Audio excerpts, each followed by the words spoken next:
50 Essays by George Orwell. Poetry and the Microphone, 1943. About a year ago I and a number of others were engaged in broadcasting literary programs to India, and among other things we broadcast a good deal of verse by contemporary and near-contemporary English writers, for example, Eliot, Herbert Read, Auden, Spender, Dylan Thomas, Henry Treece, Alex Comfort, Robert Bridges, Edmund Blunden, D.H. Lawrence. Whenever it was possible we had poems broadcast by the people who wrote them. Just why these particular programs, a small and remote outflanking movement in the radio war, were instituted there is no need to explain here, but I should add that the fact that we were broadcasting to an Indian audience dictated our technique to some extent. The essential point was that our literary broadcasts were aimed at the Indian university students, a small and hostile audience, unapproachable by anything that could be described as British propaganda. It was known in advance that we could not hope for more than a few thousand listeners at the most, and this gave us an excuse to be more highbrow than is generally possible on the air. If you are broadcasting poetry to people who know your language but don't share your cultural background, a certain amount of comment and explanation is unavoidable, and the formula we usually followed was to broadcast what purported to be a monthly literary magazine. The editorial staff were supposedly sitting in their office, discussing what to put into the next number. Somebody suggested one poem, someone else suggested another, there was a short discussion and then came the poem itself, read in a different voice, preferably the author's own. This poem naturally called up another, and so the program continued, usually with at least half a minute of discussion between any two items. For a half-hour program, 6 voices seemed to be the best number. A program of this sort was necessarily somewhat shapeless, but it could be given a certain appearance of unity by making it revolve round a single central theme. For example, one number of our imaginary magazine was devoted to the subject of war. It included 2 poems by Edmund Blunden, Auden's September 1941, extracts from a long poem by G.S. Fraser, A Letter to Anne Riddler, Byron's Isles of Greece and an extract from T. Lawrence's Revolt in the Desert. These half-dozen items, with the arguments that preceded and followed them, covered reasonably well the possible attitudes towards war. The poems and the prose extract took about 20 minutes to broadcast, the arguments about 8 minutes. This formula may seem slightly ridiculous and also rather patronizing, but its advantage is that the element of mere instruction, the textbook motif, which is quite unavoidable if one is going to broadcast serious and sometimes difficult verse, becomes a lot less forbidding when it appears as an informal discussion. The various speakers can ostensibly say to one another what they are in reality saying to the audience. Also, by such an approach you at least give a poem a context, which is just what poetry lacks from the average man's point of view. But of course there are other methods. One which we frequently used was to set a poem in music. It is announced that in a few minutes' time such and such a poem will be broadcast, then the music plays for perhaps a minute, then fades out into the poem, which follows without any title or announcement, then the music is faded again and plays up for another minute or two, the whole thing taking perhaps 5 minutes. It is necessary to choose appropriate music, but needless to say, the real purpose of the music is to insulate the poem from the rest of the program. By this method you can have, say, a Shakespeare sonnet within 3 minutes of a news bulletin without, at any rate to my ear, any gross incongruity. These programs that I have been speaking of were of no great value in themselves, but I have mentioned them because of the ideas they aroused in myself and some others about the possibilities of the radio as a means of popularizing poetry. I was early struck by the fact that the broadcasting of a poem by the person who wrote it does not merely produce an effect upon the audience, if any, but also on the poet himself. One must remember that extremely little in the way of broadcasting poetry has been done in England, and that many people who write verse have never even considered the idea of reading it aloud. By being set down at a microphone, especially if this happens at all regularly, the poet is brought into a new relationship with his work, not otherwise attainable in our time and country. It is a commonplace that in modern times, the last 200 years, say, poetry has come to have less and less connection either with music or with the spoken word. It needs print in order to exist at all, and it is no more expected that a poet, as such, will know how to sing or even to declaim than it is expected that an architect will know how to plaster a ceiling. Lyrical and rhetorical poetry have almost ceased to be written, and a hostility towards poetry on the part of the common man has come to be taken for granted in any country where everyone can read. And where such a breach exists, it is always inclined to widen, because the concept of poetry as primarily something printed, and something intelligible only to a minority, encourages obscurity and cleverness. How many people do not feel quasi-instinctively that there must be something wrong with any poem whose meaning can be taken in at a single glance?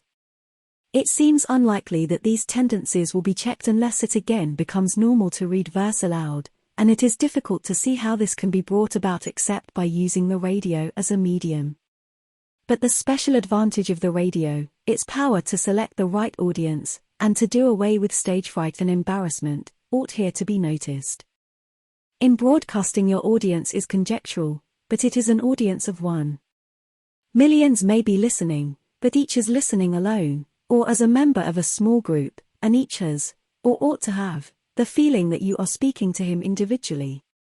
More than this, it is reasonable to assume that your audience is sympathetic, or at least interested, for anyone who is bored can promptly switch you off by turning a knob. But though presumably sympathetic, the audience has no power over you. It is just here that a broadcast differs from a speech or a lecture. On the platform, as anyone used to public speaking knows, it is almost impossible not to take your tone from the audience. It is always obvious within a few minutes what they will respond to and what they will not, and in practice you are almost compelled to speak for the benefit of what you estimate as the stupidest person present, and also to ingratiate yourself by means of the ballyhoo known as personality. If you don't do so, the result is always an atmosphere of frigid embarrassment.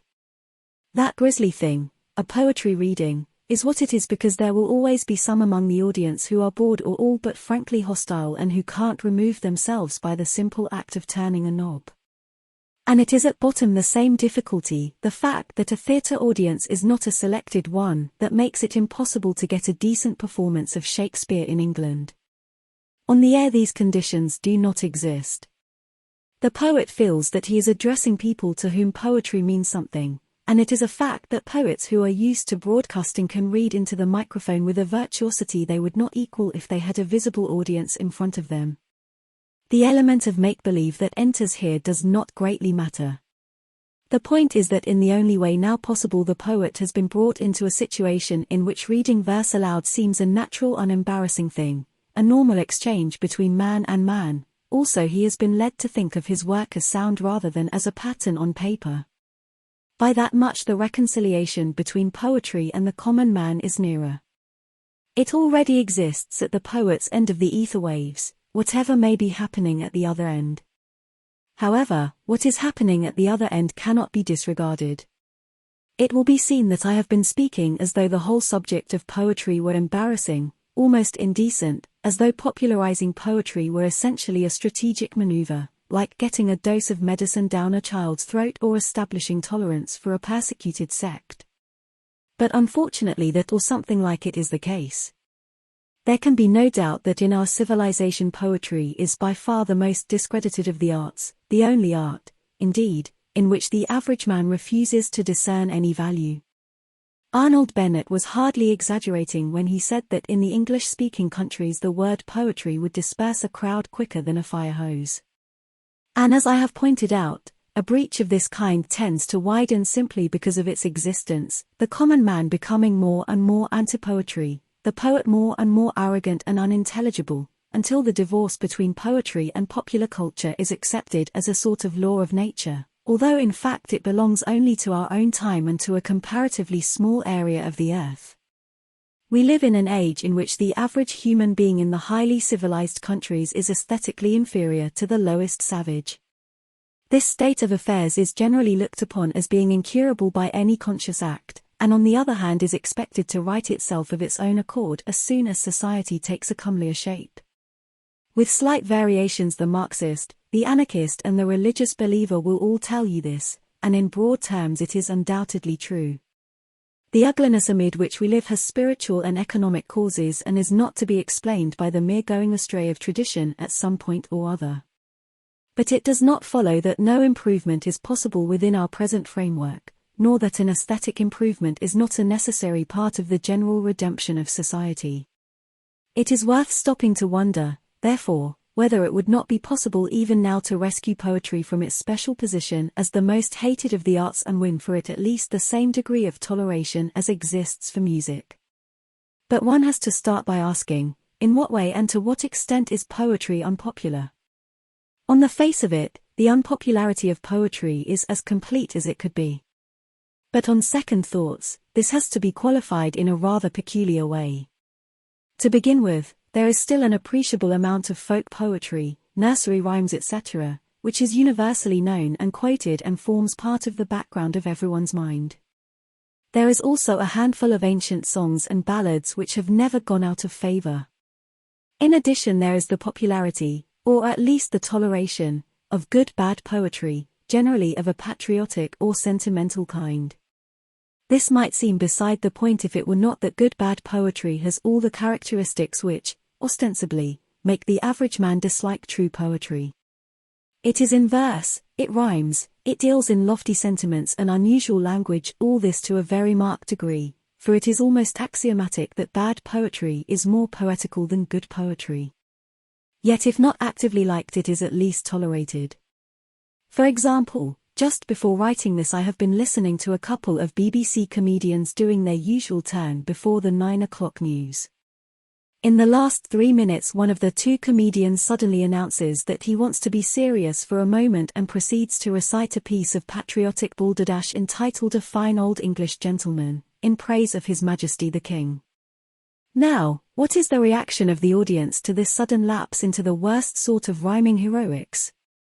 It cannot be very violently negative, or there would be a sufficient volume of indignant letters to stop the BBC doing this kind of thing. One must conclude that though the big public is hostile to poetry, it is not strongly hostile to verse. After all, if rhyme and metre were disliked for their own sakes, neither songs nor dirty limericks could be popular.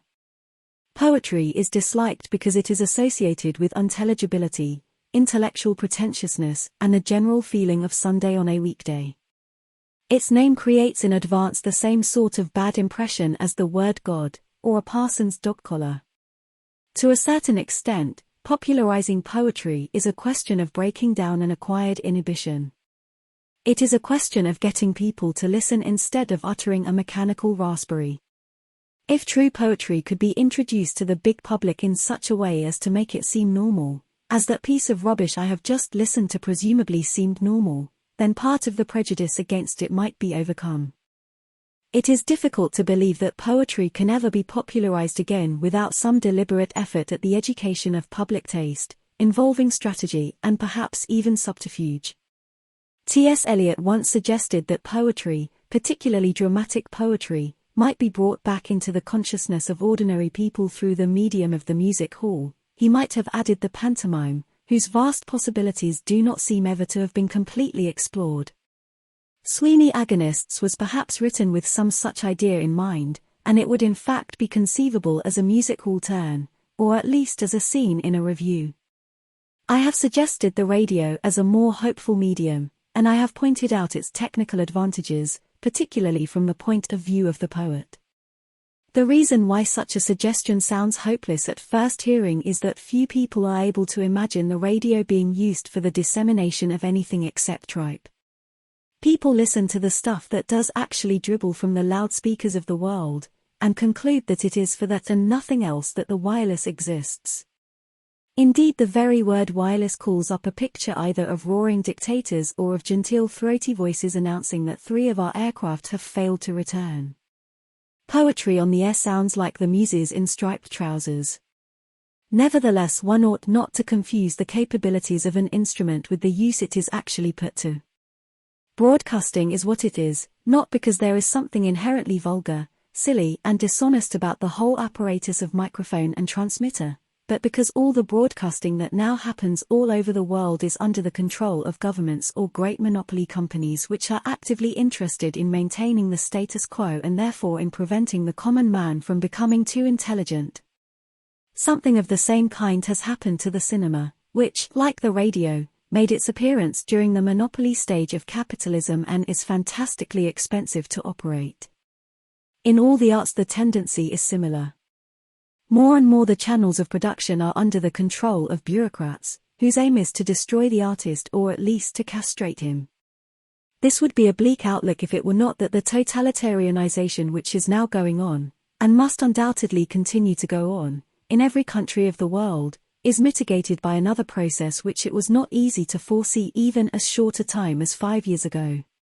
This is, that the huge bureaucratic machines of which we are all part are beginning to work creakily because of their mere size and their constant growth. The tendency of the modern state is to wipe out the freedom of the intellect, and yet at the same time every state, especially under the pressure of war, finds itself more and more in need of an intelligentsia to do its publicity for it. The modern state needs, for example, pamphlet writers, poster artists, illustrators, broadcasters, lecturers, film producers, actors, song composers, even painters and sculptors, not to mention psychologists, sociologists, biochemists, mathematicians, and what not. The British government started the present war with the more or less openly declared intention of keeping the literary intelligentsia out of it, yet after 3 years of war almost every writer, however undesirable his political history or opinions, has been sucked into the various ministries or the BBC, and even those who enter the armed forces tend to find themselves after a while in public relations or some other essentially literary job. The government has absorbed these people, unwillingly enough, because it found itself unable to get on without them.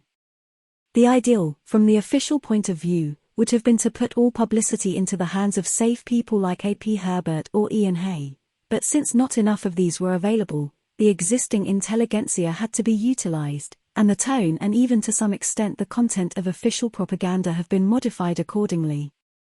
No one acquainted with the government pamphlets, ABCA, the Army Bureau of Current Affairs, lectures, documentary films, and broadcasts to occupied countries which have been issued during the past 2 years imagines that our rulers would sponsor this kind of thing if they could help it. Only, the bigger the machine of government becomes, the more loose ends and forgotten corners there are in it. This is perhaps a small consolation, but it is not a despicable one. It means that in countries where there is already a strong liberal tradition, bureaucratic tyranny can perhaps never be complete. The striped-trousered ones will rule, but so long as they are forced to maintain an intelligentsia, the intelligentsia will have a certain amount of autonomy. If the government needs, for example, documentary films, it must employ people specially interested in the technique of the film, and it must allow them the necessary minimum of freedom. Consequently, films that are all wrong from the bureaucratic point of view will always have a tendency to appear. So also with painting, photography, scriptwriting, reportage, lecturing, and all the other arts and half-arts of which a complex modern state has need. The application of this to the radio is obvious. At present the loudspeaker is the enemy of the creative writer, but this may not necessarily remain true when the volume and scope of broadcasting increase. As things are, although the BBC does keep up a feeble show of interest in contemporary literature, it is harder to capture 5 minutes on the air in which to broadcast a poem than 12 hours in which to disseminate lying propaganda, tinned music, stale jokes, fake discussions or what have you. But that state of affairs may alter in the way I have indicated, and when that time comes serious experiment in the broadcasting of verse, with complete disregard for the various hostile influences which prevent any such thing at present, would become possible. I don't claim it as certain that such an experiment would have very great results. The radio was bureaucratized so early in its career that the relationship between broadcasting and literature has never been thought out. It is not certain that the microphone is the instrument by which poetry could be brought back to the common people, and it is not even certain that poetry would gain by being more of a spoken and less of a written thing. But I do urge that these possibilities exist, and that those who care for literature might turn their minds more often to this much despised medium, whose powers for good have perhaps been obscured by the voices of Professor Joad and Dr. Goebbels.